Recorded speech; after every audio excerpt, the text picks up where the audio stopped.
Hello மக்களே, எல்லாரும் எப்படி இருக்கீங்க? நல்லா இருக்கீங்களா? வாங்க இன்னைக்கு என்ன குழம்பு பார்க்கலாமா?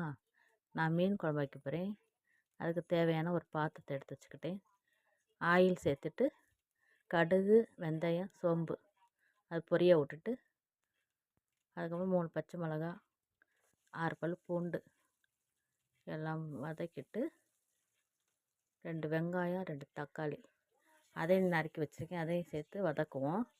நான் எப்போவுமே இந்த மீன் குழம்புக்கு வந்து 2 தக்காளி, 2 வெங்காயம், ஒரு சின்ன பீஸ் இஞ்சி, 4 பூண்டு அது போட்டு மிக்சியில் தனியாக அரைச்சி வச்சுக்குவேன்.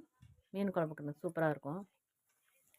அதுக்காக தனியாக அதை அரைச்சிக்குவேன். ஃபஸ்ட்டு இந்த வெங்காயம் தக்காளி நல்லா வதங்கணும். நல்லா வதங்கினதுக்கு பிறகு அதை அரைச்சி வச்சதை வந்து இது நல்லா பச்சை வாசனை போகிற வரைக்கும் நல்லா வதங்கணும். நம்ம வந்து ராவா போடுற வெங்காயம் வந்து அது போட்டது, அதை அரைச்சதை வந்து திருப்பி மேலே அப்படியே சேர்த்து நல்லா வதக்கணும். நல்லா வதக்கும் போது நல்லா அந்த பச்சை வாசனை போயிடும். போனதுக்கப்புறம் வீட்டு மிளகாத்தூளே நான் சேர்த்துக்குவேன். எப்போவுமே வீட்டில் அரைச்சி வச்ச மிளகாத்தூள் வந்து சேர்த்துக்கிட்டேன். சேர்த்துட்டு வீட்டு மிளகாத்தூள் சேர்த்துட்டு நல்லா வதக்கணும். வதக்கிட்டு தேவையான புளி கரைச்சி வச்சுருக்கேன், அதையும் சேர்த்துக்கிட்டு நல்லா கொதிக்க விடணும். நமக்கு தேவையான தண்ணியும் சேர்த்துக்கணும். ஃபஸ்ட்டு புளி கரைச்சி மீன் குழம்புல ஊற்றி தேவையான அளவுக்கு, அப்புறம் உங்களுக்கு எப்படி திட்டமாக வைக்கிறோமோ குழம்புக்கு அதுக்கேற்ற தண்ணி ஊற்றிக்குங்க.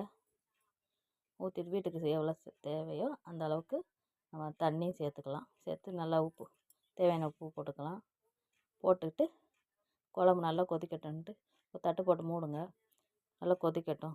ஒரு 5 நிமிஷம் கொதிச்சா போதும். நல்லா கொதிச்சிடும். அதுக்கப்புறம் மீன் வந்து நான் கட் பண்ணியே வாங்கிட்டு வந்துட்டேன். அலசி க்ளீன் பண்ணி வச்சுருக்கேன். அதை நல்லா கொதிச்ச விட்டு அதுக்கு முன்னாடி தேங்காய் அரைச்சி ஊற்றணுங்க, அதை மறந்துட்டேன். தேங்காய் ஊற்றிட்டு நம்ம அதே நல்லா ஒரு 2 கொதி வந்தோடனே நல்லா க்ளீன் பண்ணி வச்சுருக்க மீனை வந்து ஒவ்வொரு பீஸாக நம்ம குழம்புல சேர்த்துக்கலாம். சேர்த்து நல்லா 2 நிமிஷம் வெந்தாவே போதுங்க, நல்லா வெந்துடும். அதுக்கப்புறம் சமைச்சிட்டு நீங்கள் சாப்பிட்டு பாருங்கள். நான் செஞ்ச மாதிரியே செஞ்சு நீங்கள் சாப்பிட்டு பாருங்கள், எப்படி இருக்குன்னு சொல்லுங்கள். அப்புறம் வந்து எங்கள் சேனலை சப்ஸ்கிரைப் பண்ணுங்கள். எப்படி இருக்குது குழம்புன்ட்டு கமெண்ட் பண்ணுங்கள். தேங்க்யூ மக்களே. எப்படி இருக்குன்னு சொல்லுங்கள், எனக்கு கமெண்ட் பண்ணுங்கள். கொத்தமல்லி போட்டு நான் அடுப்பை ஆஃப் பண்ணிக்கிறேன். தேங்க்யூ.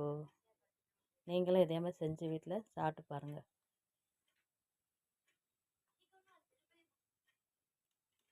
தேங்க்யூ மக்களே.